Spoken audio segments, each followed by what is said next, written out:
Our first guest tonight is Grant Beckett from Phoebe Studs. We'll get stuck in and we'll let you go because I know that you do have a really busy schedule. But just in regards to the stud, really affordable service fees for your 4 stallions. We'll start with Phoebe Inter, who was just an outstanding racehorse, and I jogged my memory in lead up to tonight, and that Dominion win probably gives everyone goosebumps when they watch what he was able to do. But he's got rising 2-year-olds, I believe, coming through. So what are the reports? And for those who are looking for a trotting stallion, why is he one to consider?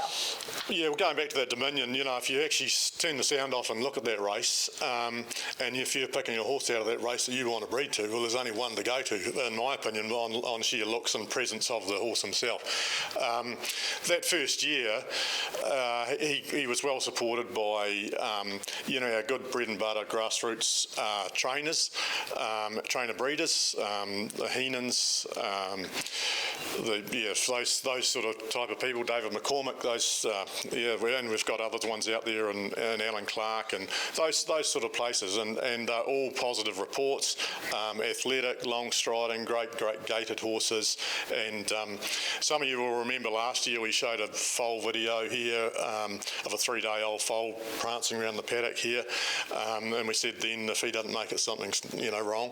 Well, the glowing reports coming about that one in particular, and I'll be very surprised if we don't see something racing as early 2-year-olds. And at the end of the day, he's a love you son and fresh semen. So yeah, excellent stuff. So he stands for $2,500. Krug, speaking of excitement, we're expecting foals in the not too distant future at all, and what a racehorse he was, and he deserves a good crack at stud, and I'm looking forward to this season because I guess he was a little late to the party for his first season. He stood the whole season, but he missed out on this time of year. That's right. Yeah, a lot of people are making their mind up at this time of the year, and he was a late arrival, so he didn't get the stallion book, and he didn't get these sort of functions, and but he served a nice solid book of mares, and he's had 1 or 2 visitors come to visit him to have a look before they actually have gone, and I know one very astute, I should say, Southland breeder that came to have a look at him was very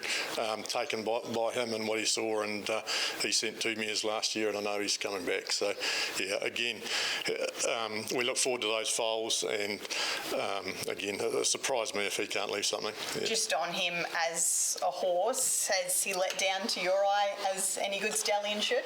He's a medium-sized horse. He's not a big, he's a typical bettor's delight, but the nature, like a lovely nature, and I've got to mention Carter. Like, Carter's got such a great relationship with the horse. The horse is so quiet. Carter will come and visit and walks out into the paddock and basically meets him with his arm, and the horse starts chewing on his arm, sort of thing. So, there's not too many stallions out there that you go and arm first to say, yeah, here I am, sort of thing, have a chew on this, but that's how quiet he is. Yeah, he was a beautiful horse. He was an outstanding racehorse, and you're right, it is very exciting to see his first foals in the next few months. Lockerburn, well, in regards to what he was able to achieve on the racetrack, he was a very, very special talent, and I've been able to see myself his deeds in a very small opportunity with a filly in Australia that's doing a really good job in Capture Our Heart. She wasn't too far away in a Bathurst Gold Tiara. She probably should have won a pink bonnet as well. So from a small sample size, he's doing the job. Yeah, that's right. He's always been one of my favourite races to watch, to go back and watch that Derby win of his. Like, he had no right to win it, and he did, and that was a very strong crop of horses that year. He hasn't got the numbers, but we've given him a chance, and that's what we said we would do when we got approached about taking him, and he's still there.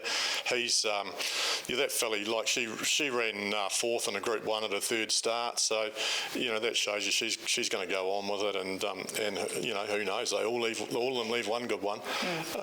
He's pay on live foal this year, so that might ease a bit of pressure for those sort of people that don't want to pay up front. So yeah. Certainly a very affordable option at $1,000. And last but not least, Royal Aspirations is the 4th of your group for this year.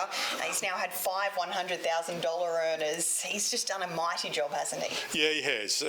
The winners just keep coming. There was another 2 new winners in the last week, so he's going to go on and be the benchmark for the New Zealand bred size and break most records along the way as far as dollars won and all that sort of thing moving forward. He's got that big crop coming.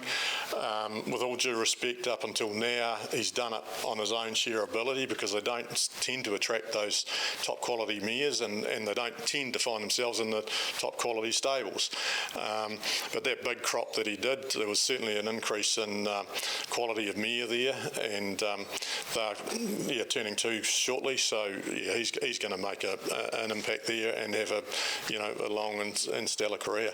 We'll really appreciate your time, Grant. Thank you for joining us in such a busy time. Good luck for this breeding season. I'm sure you'd take any questions, if not tonight, going forward around those 4 stallions, and here's hoping they can have big seasons. Thank you.